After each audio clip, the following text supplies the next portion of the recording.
Hello, we're back with another West London Sport QPR podcast after a short summer break, but the football's back now, and so are we. Obviously, I'm joined as always by former QPR striker Kevin Gallen and my West London Sport colleague Ian McCullough. Like I said, the football is back. We do have a game to briefly touch on. Ian, you went over to Crawley for the first pre-season friendly. Like I said, first game of pre-season, so not exactly, take loads from it, but in terms of what you did see, Ian, I suppose it was a bit of a mixed bag, really, wasn't it? All good for about an hour, and then it all fell apart. Yeah, I don't really look too much at pre-season. They just run around, really, haven't they? But he didn't really tell me anything I didn't already know. In the first half, you got people like Rob Dickey, Stefan Johansson, Jake Clark, sort of Kenneth Powell, basically playing slippers in a dinner suit. They looked just a class above players in front of them, and as you'd expect, top quality Championship players against League Two players, and it looked that way. Should have been sort of maybe 3 or 4 nil up at half time.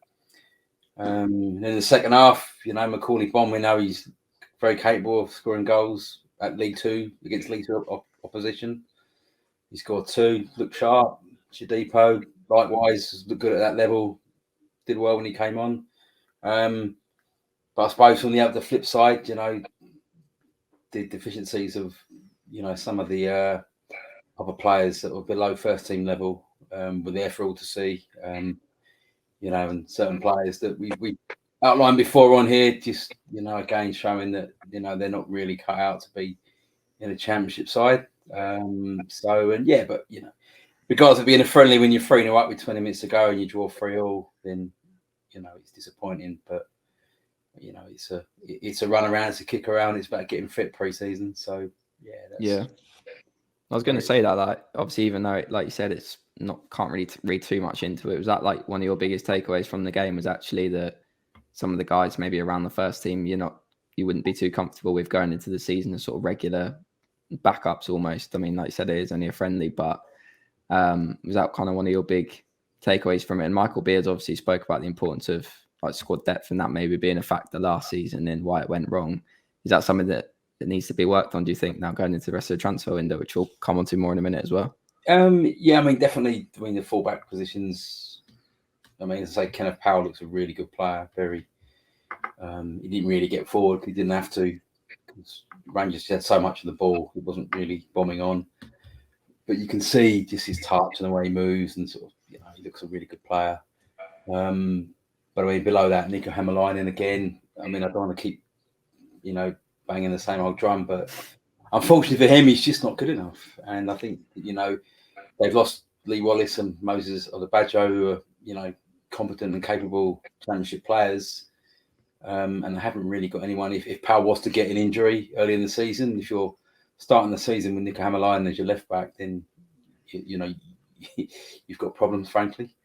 Osman Kakai, was at fault for the second goal.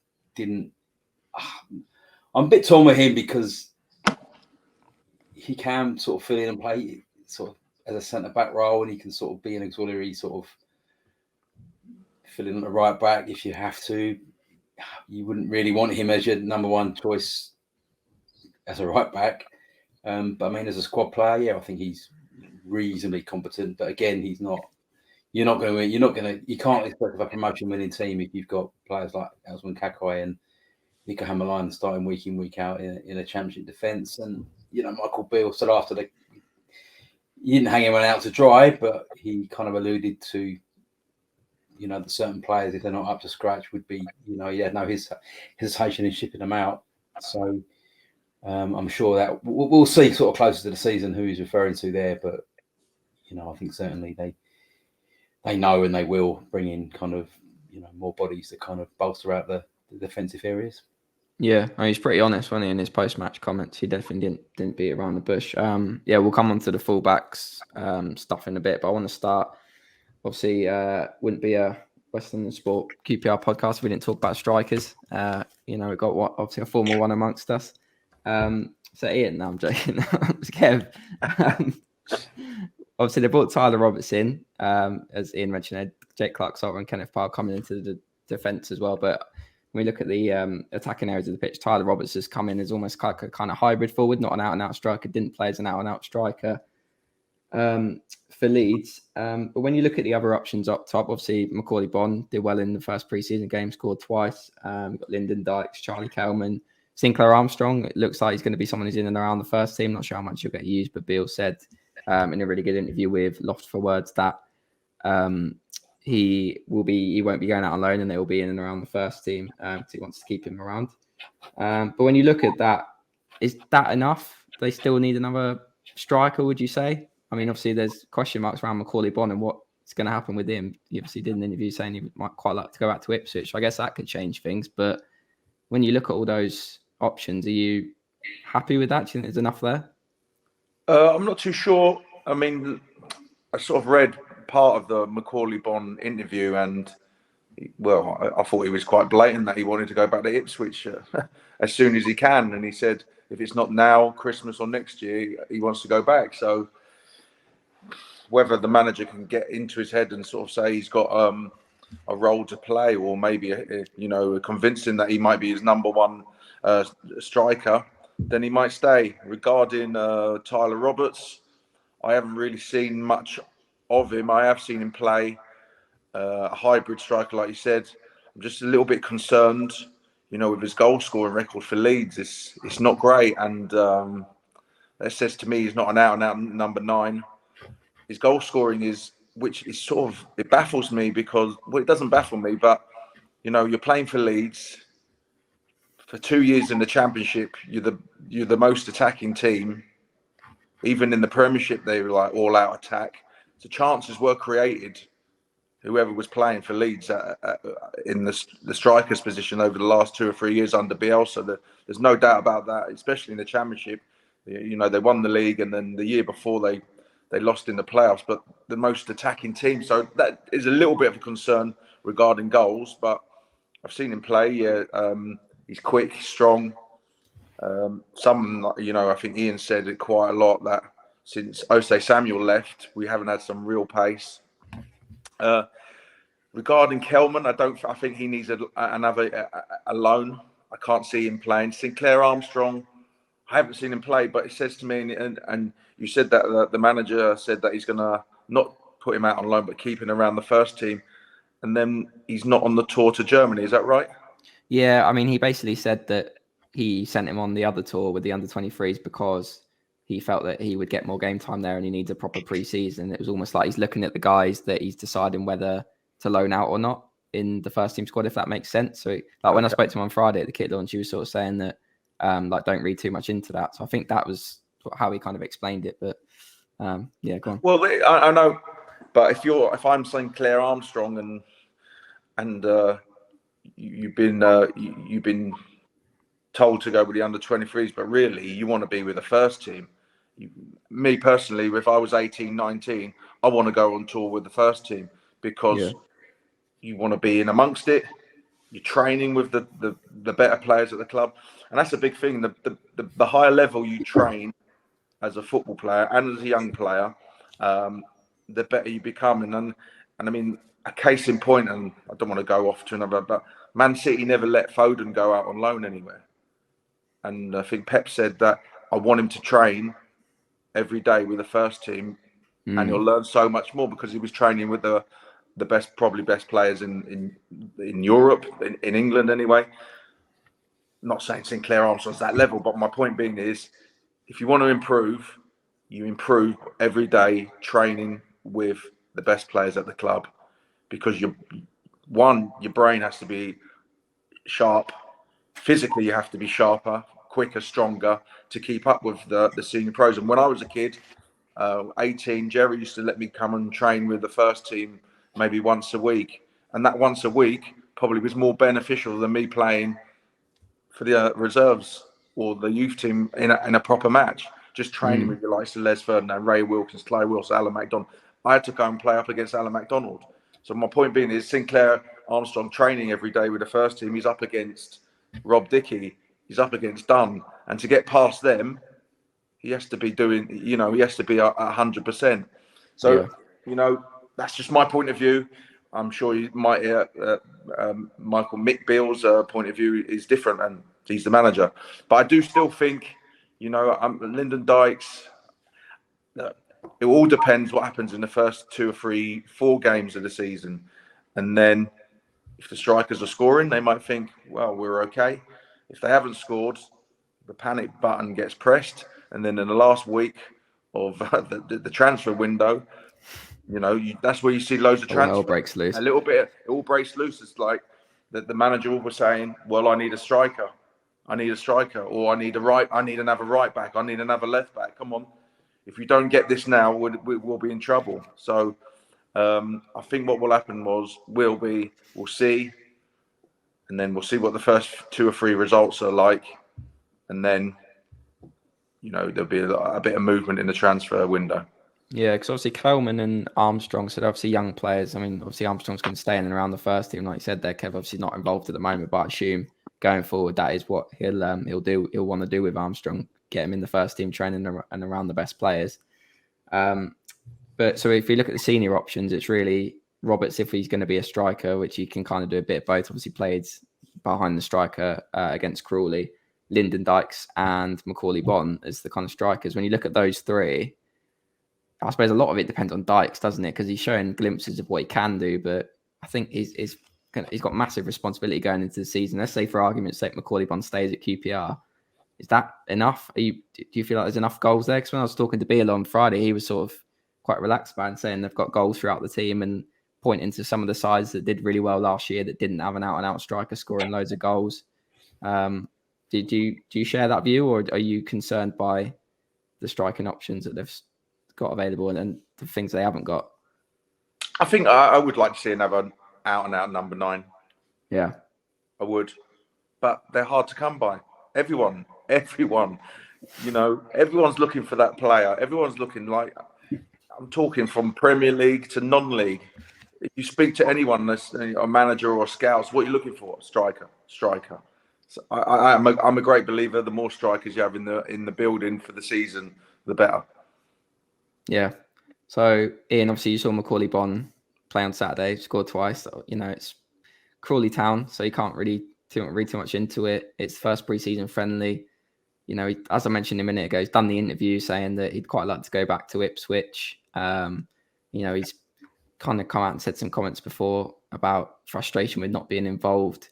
But from what you saw of him, do you feel like there is enough of a player in there to be given another chance under the new manager, or is it just too much happened? Do you think a parting of the ways is easier at this point, and then try and get someone else in? Where are you on the kind of Macauley Bonne situation? I judge players by what have I seen him do, and I've seen enough of Macauley Bonne to think, yeah, he's there is a player in there. But I'm also, you've got to question, why is he saying things like that in an interview? It's not the sharpest thing to do, is it? Really? No. From a reporter's point of view, brilliant. It's outstanding. But you got a new manager come into the football club and you're giving an interview like that, saying that you don't want to be there. It's not, then you're putting pressure on yourselves with the fans, and it's not a great thing to do. And you sort of wonder, really, is that the kind of person you want around? Someone that's going to sort of, because he did it last year as well. He gave quite a interview when he was saying he was sitting on the bench and eating Jaffa cakes, and it's kind of, you have to question, who's advising him, and why is he doing that? I'm assuming that that's a journalist calling him from Ipswich, and the club didn't know about the interview, and they just I doubt it.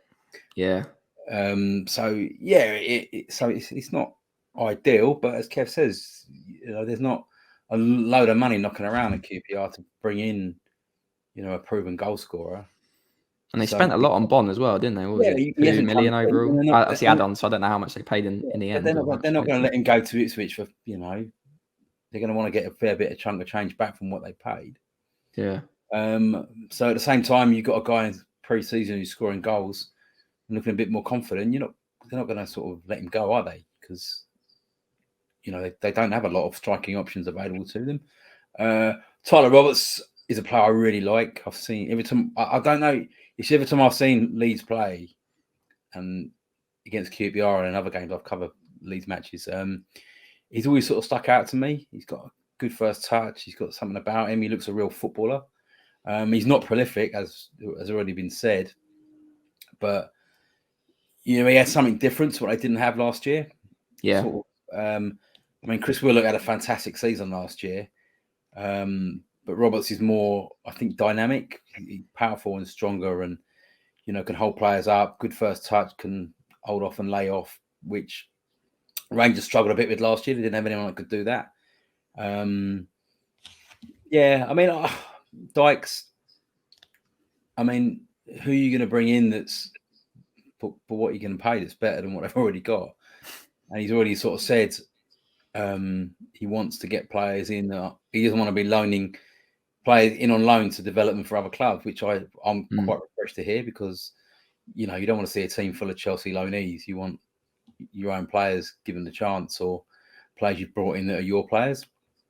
So, yeah, we shall see. But I mean, there'll be signings made after the season starts for sure.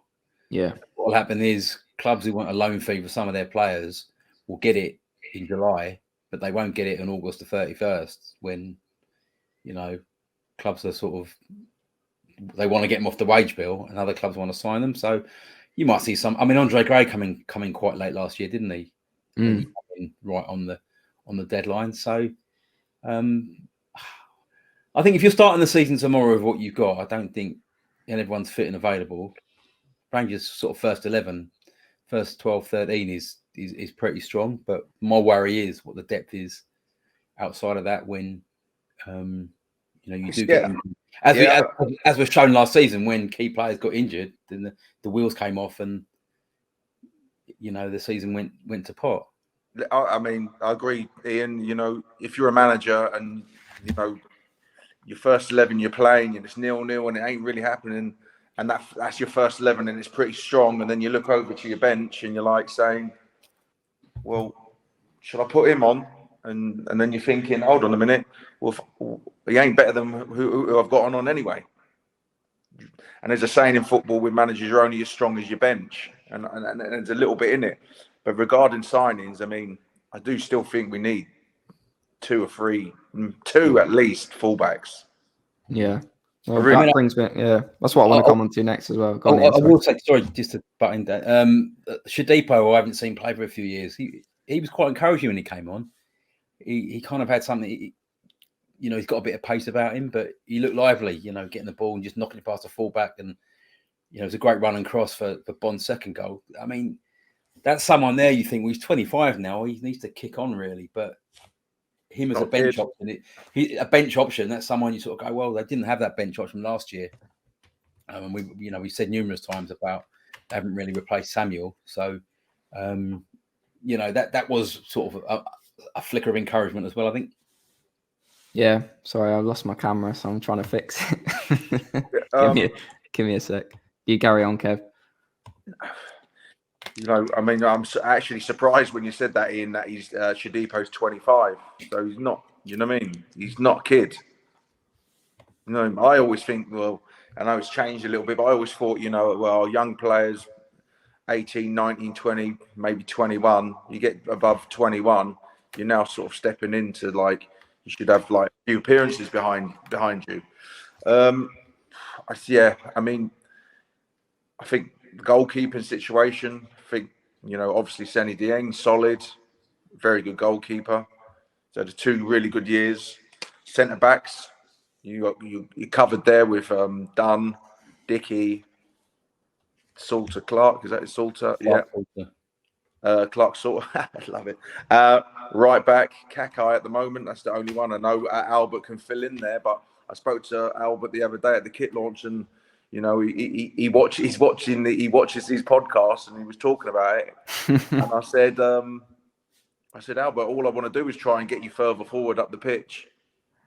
Which I will say it now, he's an attacking player.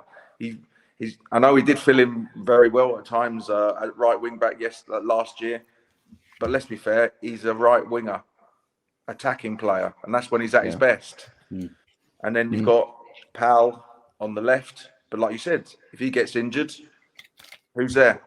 I mean, Nico, he's had chance after chance and he's never stepped up to the plate. Is he going to step up to the plate now? I can't see it. Midfield looks pretty good. Tyler Roberts can play up front, number 9, but also play in the chair and Willock positions. So we're not far off, but I think we just need a bit more strength and depth, a bit more players who can challenge the first team, to get into that first team and play, and keep the first 11, whoever are playing, on their toes, which is a big thing in football as well, because you have a few bad games, and if there's someone in your position who's a good player, hold on, I'm going to get dropped here, I need to pull my finger out. Yeah, I think as well, because next season you're going to have 5 subs as well, so you need that bigger squad. The clubs that have come down from the Premier League that have got the bigger squads are going to be at a bigger advantage, because they can, sort of bring on 5 players. They have to in the second half. So they certainly need to kind of augment what they've got. But I do think, as I said already, if the season started tomorrow and everyone was fit, you kind of think that Rangers are still one of the better sides in the division. But it's just sort of scratching beneath the surface. And I say with those ages, I mean, like Kakai, Hammerleinen, Chair, Willock, Shadipo, they're not young players anymore. They're 24, 25. They're established footballers now. Yeah, agreed. So really, you're looking at the, boys like Joe Gubbins, Sinclair Armstrong. They're the youngsters you're looking at and going, well, Ollie's going to come through, and just to word on Armstrong as well. I think he's not going to Germany, but I mean, the people that are kind of on Twitter talking about how he should be, I've never seen him play. None of them have seen him play. They haven't, and he's still growing into himself. He's a big unit, but he didn't finish the season at Aldershot because he got injured. He's had a lot of injury problems, hasn't he? And that's just sort of, trying to pull in muscles and things like that. Yeah. And he's going to have to get stronger, really, and more resilient. And at some stage, if he was that good and he was that brilliant and that ready, he'd be in the first team. But obviously, the people that are the coaches and that, they know what they're doing. Maybe if you just let them stand back and let him develop, rather than he's been given a new contract, so they obviously think highly of him. But just sit back and give him a chance to kind of develop. Yeah. To be fair, Ian, we shouldn't even be talking about him, really, should we? No, we shouldn't really. No. He's a youth team player. He's an under-23 player. Exactly. Yeah. I mean, on fullbacks, Kev, you said you think they needed a couple. So what were you thinking? Like, obviously, a right back, like an actual recognised right back, I assume, got to be one. And then one that can play kind of both sides? Do you think they're versatile? Like another Badger type, who's obviously gone now, but is that the answer, do you think? Or I mean, they're after McNamara at Millwall. Yeah. I mean, there's no secret in that. He's got a year left on his contract. Now, obviously, Millwall will at some stage probably offer him a contract. If he don't sign it, they'll probably might have to cash in, because you're better off getting some money, or they take the risk and think, well, we'll have him for we'll let his contract run out and have a push for the playoffs. There's all worrying up, but you need an out-and-out right back, a recognised right back, and someone maybe to. I do still two or three fullbacks and a centre forward. That's what I'd be looking at, and I can see a couple of the fullbacks will be loan players, if they don't get McNamara.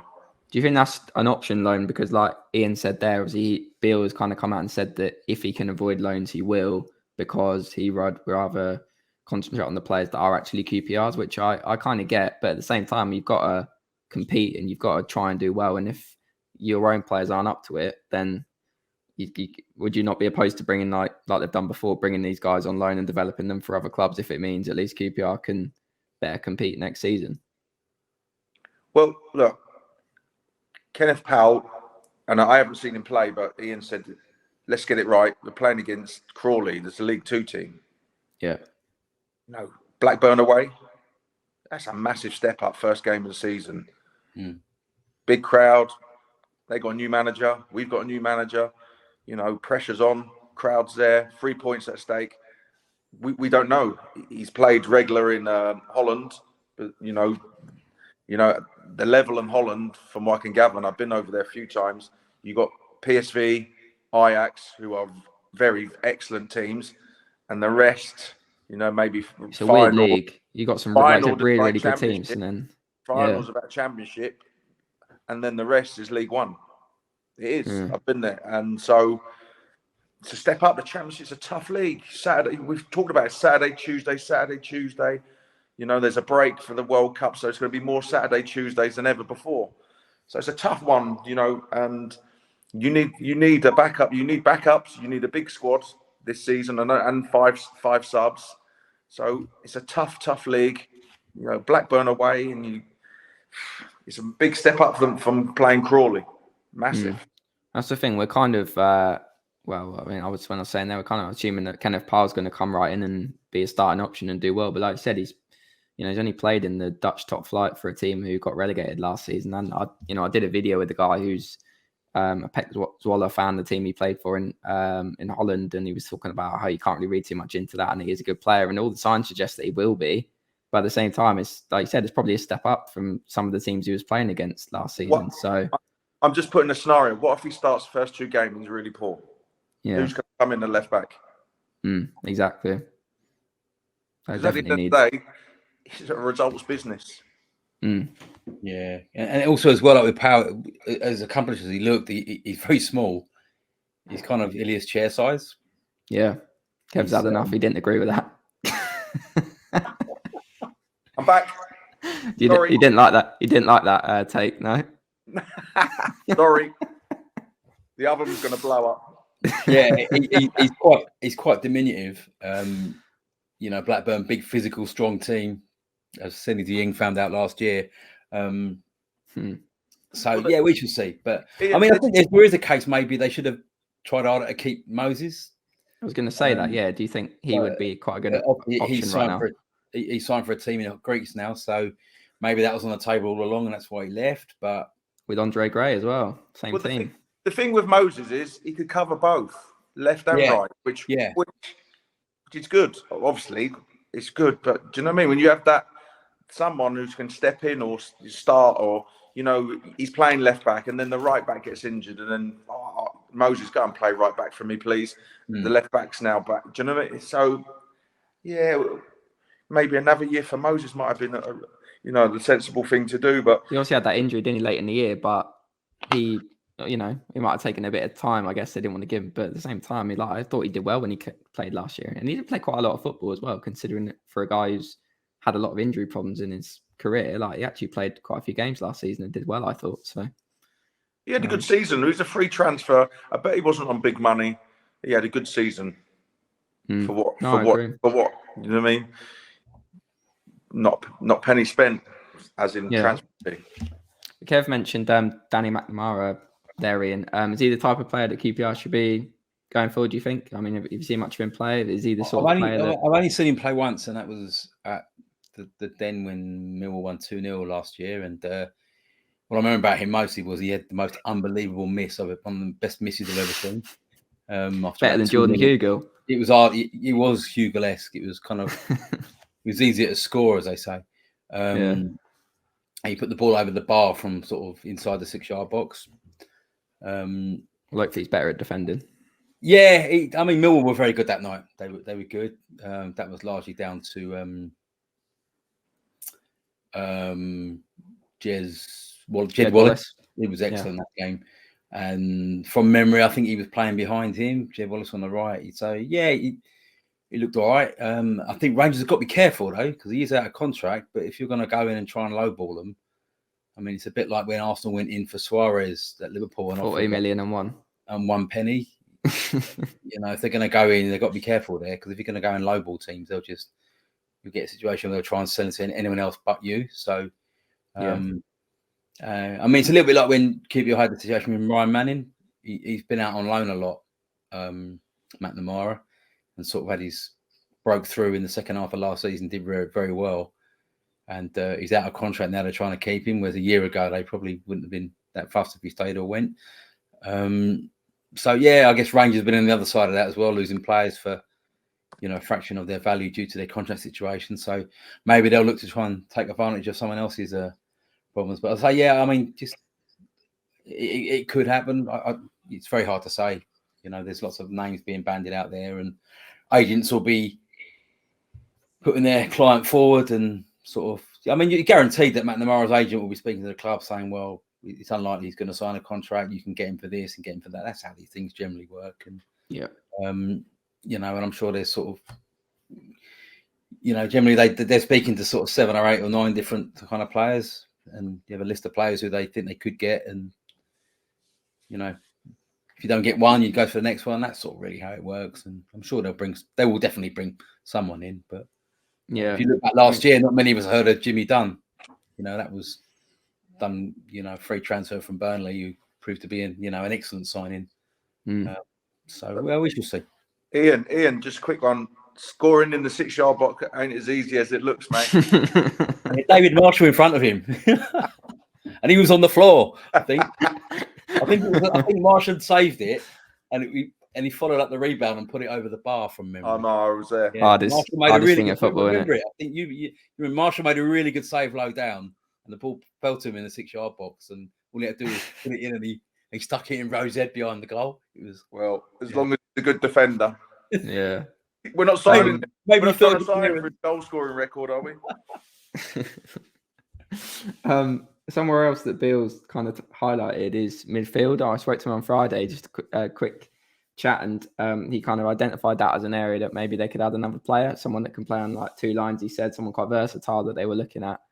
Kev, is that when you? I mean, obviously we hear a lot about the budget, don't we, and the difficulties of being a championship club nowadays. So when you're looking at players and being on a tight budget, do you think another midfielder is something that the squad needs when you look at it, or would you rather? So let's go through it. We've got Fields, yeah, Amos. Who else? Dazelle. I'll have to get the squad list up on my phone. Yeah, I did have maybe. Yeah, maybe. I mean, Charlie Owens is more of a box-to-box runner from. He's got the energy and the engine. Whether I read something about Field is trying to maybe do a little bit of that, but I think Field's best position is sort of protecting the back 2, the back 4. I think he's a really good player at that. I think he's in that last season. I think he's really good. Not only is he, I think he's doing good, but yeah, for that position, you have to have discipline, and you don't want to have to go. You don't want that player going running off. You want to just obviously Stefan Johansson on the ball, very good. He's a playmaker. So and Dazelle, I think Ian said it quite a bit, and I tend to agree with him. He needs to up his game, and the main thing with Dazelle for me is he needs to up his work rate and his running. I mean, nice, neat and tidy left foot on the ball, but like I said, when you're playing Blackburn away first game of the season and it's 100 mile an hour, you need to be able to step up and run back and forth with your opposition centre midfield player. Ability-wise, technique-wise, with his left foot, he can pass it, but for me, he needs to do a lot more off the ball and up his energy levels. I mean, George Thomas played there on Saturday for a half. I thought he did some quite good things. I thought his running from midfield is quite interesting, but I'm not sure how well he can play as a centre midfield in a championship on a regular basis. Played behind the front. There was. Yeah, he's a midfielder, wasn't he? Yeah. Yeah, so I don't know. That's kind of an interesting option. But yeah, I mean, you look at now, so say they're going to play a midfield 3. Those 4 that we mentioned, obviously, are the main choice. And you got like Thomas if he's going to do that. Then you got Charlie Owens, Faisal Batash. I guess you got some young players. So that maybe they do need another one, I think. What do you think, Ian? Well, Don Ball was a good solid pro, wasn't he? Yeah. Good squad man, could fill in at different positions. I mean, they haven't replaced him, so to speak. So I don't think you can ever have too many centre midfielders. Kev won't agree. Jeff Hendrick. The bad news is Jeff Hendrick has gone to Reading now. So sorry. I said the bad news is Jeff Hendrick has gone to Reading now, so he won't be coming back to QPR this season. Kev won't agree, but I think it's arguably the most important position on the park is centre midfield. I did play there quite a lot, Ian. So you did, mate. Yeah. So you understand the importance of it. Didn't you play right wing in a playoff final as well? I did, yeah. Mr. Versatile. Graveyard shift. Oh. So yeah, God, sorry, Ian, if you want to carry on. But yeah, again, it's. I mean, Thomas, another one. Thomas and Dazelle as well. I think I've been quite critical of Dazelle on here, but he has got ability. You can see he's very good on the ball. He's very languid. He's got something about him. But this would be a real kind of we'll get a kind of inkling as to how good a coach Mick Beale is, because if he can turn him into a kind of a more dynamic playmaking midfielder with a left-footed one at that as well, then they paid £1 million for him as well, so it wasn't a cheap signing. So, it's a big season for him, really. Let's just see what he's got. You kind of first season coming from League One, you maybe give him a benefit of the doubt a little bit, but if they're going to bring another one in, I mean, it's you kind of think it's probably going to just be I'm a bit, when it comes to kind of football lingo, I'm not the brightest with that. So when he says playing between the two lines, what does that mean in English, Kev? I haven't got a clue myself. I don't think Dan has either. From what I took of it, is it means he can play two lines, so the whole team plays between two lines. We need to get a translator now. I think it means he can play as like a number 10 and in the midfield 3 as well. So like he can play, the lines of the team. That's what I took from it. If I'm wrong, I'm sorry. I'm glad to be stand corrected. I just thought that's what centre midfielders did. Up and down. You run back and help the defence, and you go forward and help the attack. Football's changing. Right? That's old school. Them days are over. Those are out, mate. Yeah. Them days of running back and helping your defence and running forward and helping your strikers are gone. Got to play between the lines.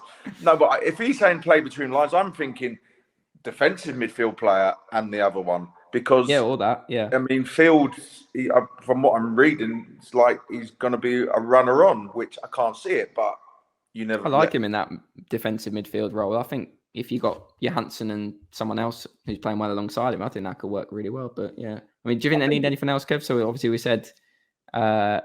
Fullbacks, maybe another midfielder, striker. Who's the number 2 goalkeeper at the moment? Well, it'd be Archer and Walsh. Yeah, I think it might be Joe Walsh. Okay. Yeah, okay. And Archer too, obviously. So they got 2 there. As long as last season don't happen again, they might be. Hopefully, they'll be all right. Yeah, that's okay. Yeah, that's sorted. So you think that if they get a couple of fullbacks, maybe another midfielder, striker, they need to get a couple of fullbacks, at least 2, maybe a number 9, and he might be wanting a midfielder. I'm not too sure. Depends what system he wants to play. Do you know what I mean? Looks like he's going to play 4 at the back. Is he going to play 2 up front? Doubt it. Maybe. I think this 4-3-3 will probably be the same. So you got 3, and then in midfield, and you got, 4 senior players for 3 positions. It's a bit light, isn't it? Unless a young player's going to come on and do well, then. Yeah. I mean, it's going to. If you're going to play a number 9, and then you. Obviously, Tyler Roberts is going to play. He's going to play because he ain't coming down from Leeds not to play. And then can you put Chair and Willock in? Do you know what I mean? Where's the width going to come from?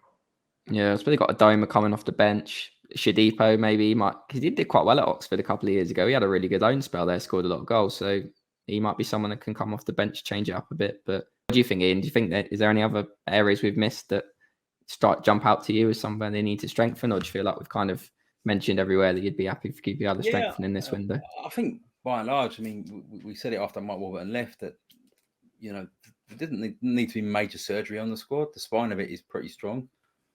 It's just that kind of the depth.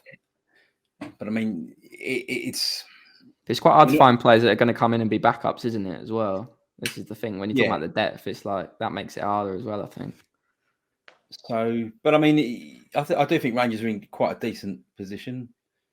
They're not looking for first choice centre backs, because the centre backs they've all got are on big contracts and they're not very good. They're pretty strong in that department.